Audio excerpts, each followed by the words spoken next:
Alright guys, now we're going to talk about Microsoft and that ridiculous 180 that they pulled. It was a 179 because Don Matrick left. Oh yeah, so Don Matrick. -1. Exactly. Alright, so, you among us are, the Microsoft... I mean, okay, so for a while now, I was the Microsoft fanboy. I was going to defend them. Ever since I got my Vita or I got my PC, I kind of weaned away from being the Microsoft fanboy, but I kind of behind them. As for me, when they pulled out they kind of pulled back and say, hey, we're not going to do this DRM. I think that's a bad move.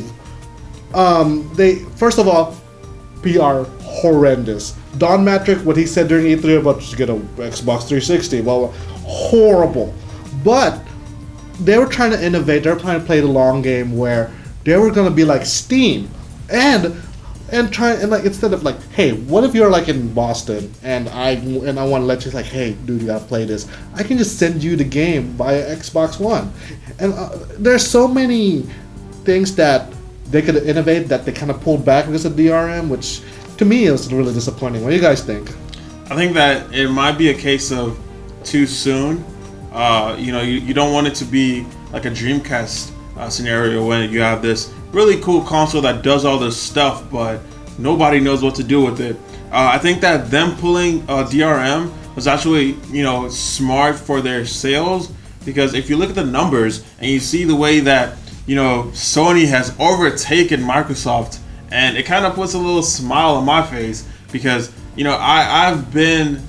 I have both a Xbox and a PS3 and a PC as well. But there's been so much contention. People arguing about the fact that Microsoft is the better producer of games. They're the better PR company, and I said that a lot. One of my biggest gripes about Sony was that they needed to learn PR, and now they come out here, they show us an amazing console. And regardless of the fact of if they dropped the price right before they stepped on stage or what, I mean, their PR handled everything, took everything to stride, and just knocked the ball out of the park. And you're sitting here like, wow, we are in almost the exact same predicament that we were during the last console cycle, where tides have turned, man. Microsoft is now flopping around trying to figure out what to do and how to redeem themselves and how to make their console a success. What do you think, Walter? Well, I do have to say that I'm a little disappointed in Microsoft the way they just immediately turned their decision around after a lot of the uproar off of their decision. But it's funny you mentioned the Dreamcast, because that's pretty much the reason why they instituted this DRM, because the Dreamcast was a really good console, but it was so easy to pirate games, and that's why Sega lost so much money, because they invested so much money on the hardware, hoping to recoup it on the games. But everyone like dudes my age, especially who play like old school fighting games like MVC2, CVS2, stuff like that, the Dreamcast was your console. I remember dudes having spindles of games, like CDRs. And so like that was like MVC2. Right? And then dudes Crazy Taxi. Yeah, so I think that's why they, tried to use the DRM, but and some of it I do definitely agree with, because they were trying to go with a cloud-based model like Steam, but then some of the other ones were kind of ridiculous, like have to have the Kinect connected all the time. The 24-hour check-in. Actually, I'm sorry to interrupt you, but dude, if they attach a 3G modem, kind of like with Kindle, a free 3G, that all it did was call up the Microsoft servers and say, hey, this is a game, I think I'll be okay with that. I agree. I think that there are a lot of people, I think that Microsoft just lost connection with their audience, because you cannot assume that everybody today that plays games has, amazing internet. You cannot assume that. I just want to ask you guys something I actually have been pondering.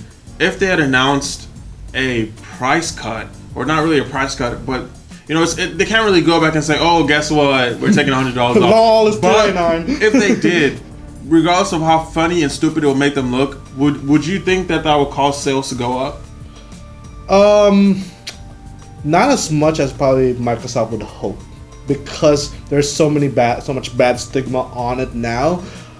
With that said, I don't know, it's because of us, because we're closer to the game industry. Maybe we're the ones that are overreacting.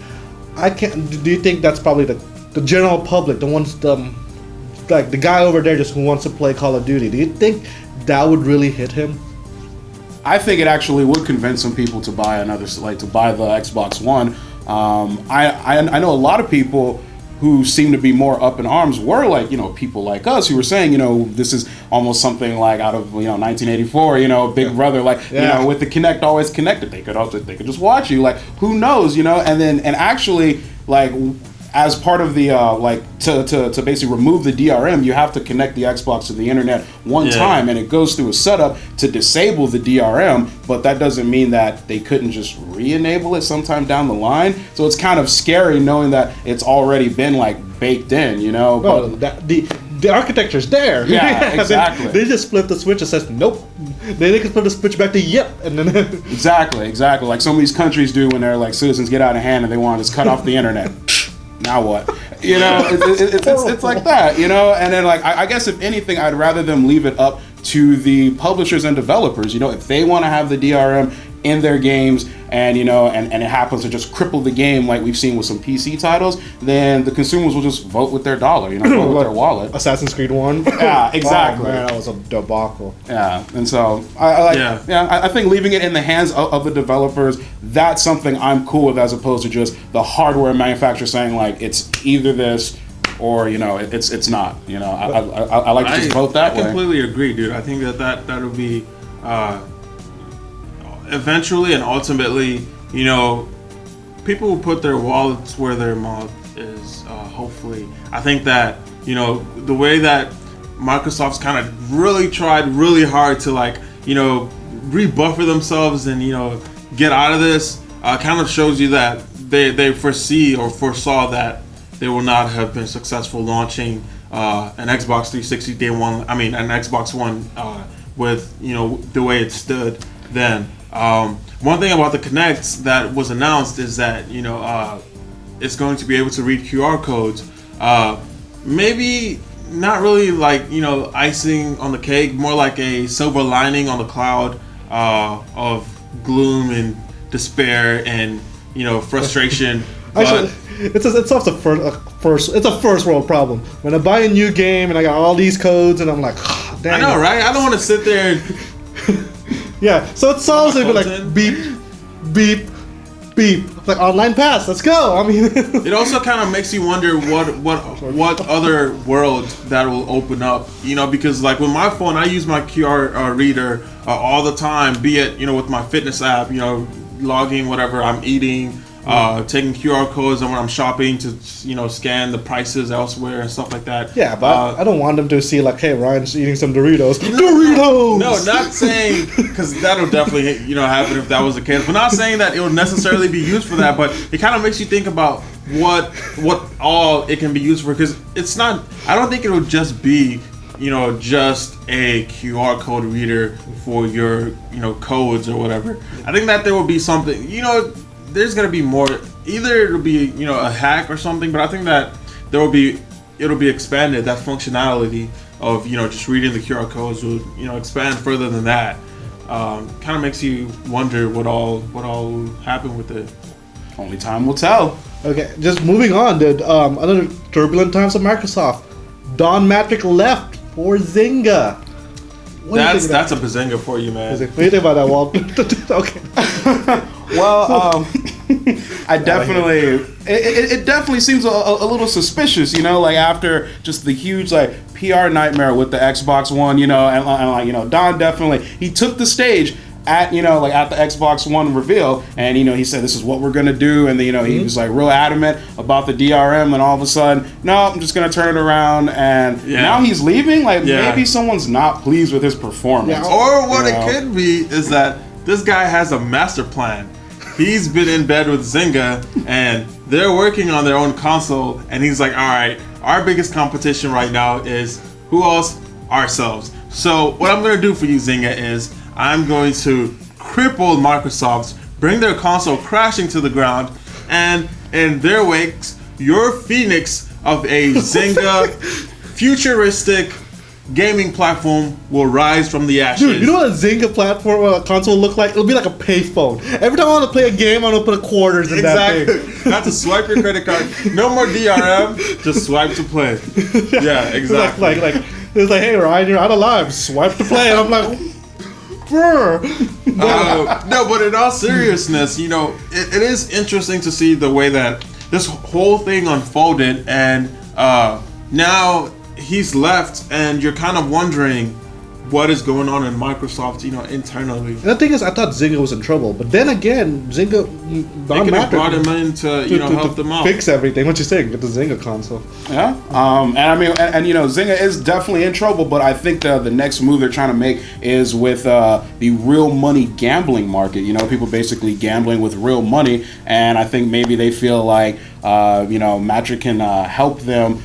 I guess just, you know, synergize everything they need in regards to like the hardware, software, getting teams to, you know, to just, you know, synergize, buzzwords, and, you know, basically just, you know, get the company going back where it needs to go. That's such a crazy. That is a crazy notion, but I mean, hey, you know, all signs are pointing to the fact that mobile gaming is rapidly, immensely expanding. So I mean, that's where the money's at. Microsoft's yet to announce his successor. Steve Ballmer stepped in, but you know, he's a CEO. He just like pretty much like swept that under his giant pile of, you know, things that he's taking care of. He's an angry, sweaty man. Exactly.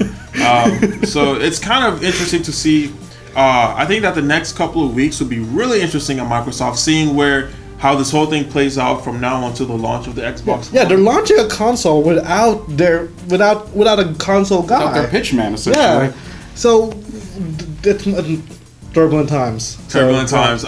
Okay, so check this out. All right, so you know how crazy it was that Metal Gear Solid is no longer a PlayStation exclusive. Yeah. What if they come out and Microsoft is like, hey, guess who is now, you know, the head of our Xbox division? Kojima? No. Who? Guess. Kevin Butler. Kevin Butler. Right. Now that would be a bazinga. But anyway, let's go ahead and move on. Yeah, but one point. What is up with like the CEO for Squaresoft, like Square Enix, stepped down because of bad sales. It seems like it's a bad time to become an exec in a video game. I don't know, man. These executive, you know, checks that you get just might, you know, soften the palate a little bit. Yeah, exactly. It must not be that bad if you're bringing down millions. And I mean, just a couple of checks, just well invested. I mean, shoot, I would go in there for 2 months, and even if I mess something up, probably couldn't even do anything like, you know, substantial in 2 months. And it was like, oh, well, I guess I messed up. I'm gonna go home with these fat loots, and then and then just, you know, peace out. The only point is that if that's the case, it seems like stockholders have getting more of a voice in the gaming. I don't know how that's gonna work without. Yeah. I hope it doesn't turn to like Hollywood. I mean, like just we're getting sequels after sequels. Yeah, that would be weird. All right, guys. So kind of like I said earlier. Now I'm going to put you guys on the spot. Okay, so these next few weeks, months until the Xbox One releases, really crucial. Really, you know, spotlights on Microsoft. Walter, what do you think they're gonna do? I think they're just gonna keep doing what they've been doing. Just try to tout the fact that, you know, actually they're probably not even gonna talk about the DRM. Just focus on like just the new games and what, you know, features are gonna come out with. Basically, just, you know, flaunt the positives and try not to draw too much attention to the negatives. Because I mean, you know, the general public, they have a really short attention span. And, you know, especially like, you know, a lot of people say the American public, really, they hate you one day, they love you the next. So I think they're just going to keep just pushing that positive vibe, and then just hopefully that'll make people take out their wallets and, you know, plunk down some cash. Next couple of weeks, all you're going to see is Halo everywhere. Ryan, what about you? I totally agree with Walter. They're gonna upplay the positives. They're gonna talk about not just Halo, Titanfall. Titanfall looks awesome, and even though I'm probably gonna get a PlayStation 4 first. If I'm gonna go for a next gen console, PC. I'm kidding. No, PlayStation 4 first, and then probably get Titanfall. I'll probably get a 360 Xbox One for Titanfall. What's probably gonna happen? Microsoft's probably gonna redeem themselves get something really cool. People will actually get their hands on the consoles, and it's not going to be. And then people are like, hey, this is not bad at all. And what I want to see is a real console war, though, because they're going to see Xbox One not being actually a great system. PlayStation 4 is going to be a great system, and I want a good old fashioned like console brawl. Yeah. Because that's how we win. That's why the PlayStation Yeah. 4's price is so low. It's because the competition is so good. So Sony's gonna ramp up and try to keep going. Cause it's like, hey, we're winning this thing, and Microsoft is gonna try to downplay the negatives, up the positives. They're probably gonna. I don't know if they'll have time to hire a new Don Matrick by the time it's so close to launch. Yeah, It's because just a couple of months it has to be someone really big internally, because you cannot really bring someone externally and expect them to, get hip with the game with really short window before you launch. So that's what I think. Yeah. All right. So you've already said that you probably get a PS4 first. Yeah. Walter, as it stands now, would you even consider getting an Xbox One? Right now, probably not initially. I am kind of a Sony fanboy only because a lot of my friends have PlayStations, but also really just the fact, like I said, that they can just flip that DRM back on, like on the Xbox if they so choose. Like, oh, it's in your house now. What are you gonna do? Return it? So it like that is kind of leery, but it's.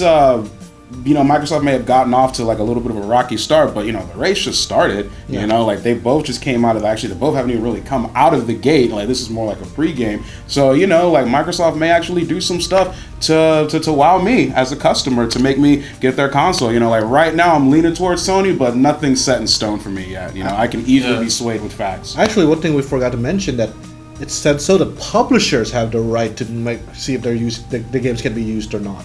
Yeah. Like, so what if EA, Ubisoft, or something like nope, whatever. So that's going to negate everything that Sony has worked for.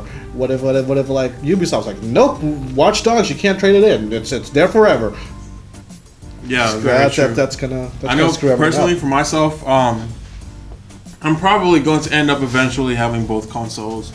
It's just a matter of time. I know that for me, I already have my PlayStation 4 reserved. And I didn't really consider the Xbox One just because of the fact that, not only is it like it's a lot of money we're talking about, being a gamer, man. It's an investment, man. So, not a cheap hobby. So it's exactly. So it that was my main thing is, trying to spend my money wisely and, until I see something from Microsoft, because I felt really, for Don Matrick to step up there and spew all this stuff, just get an Xbox 360. An Xbox 360. I was like, well, you know what, fool? Maybe I'll just stick with my Xbox 360 and not even bother with the Xbox One. So that's the way I was feeling. But anyway, man, this conversation has been awesome, you guys. I really was not willing to give Xbox Microsoft a chance just because of the fact that the whole PR. It was just a mess. It was a mess. But you guys really, man, you guys have opened my mind up to some crucial hotness. But yeah, anyway, you guys watching, thank you guys for sticking around. You can always follow us on Twitter, The Game Fanatics. We're always talking about stuff like this, and you can check out our site, thegamefanatics.com. I'm Charles. I'm Ryan. And I'm Walter. Thank you guys.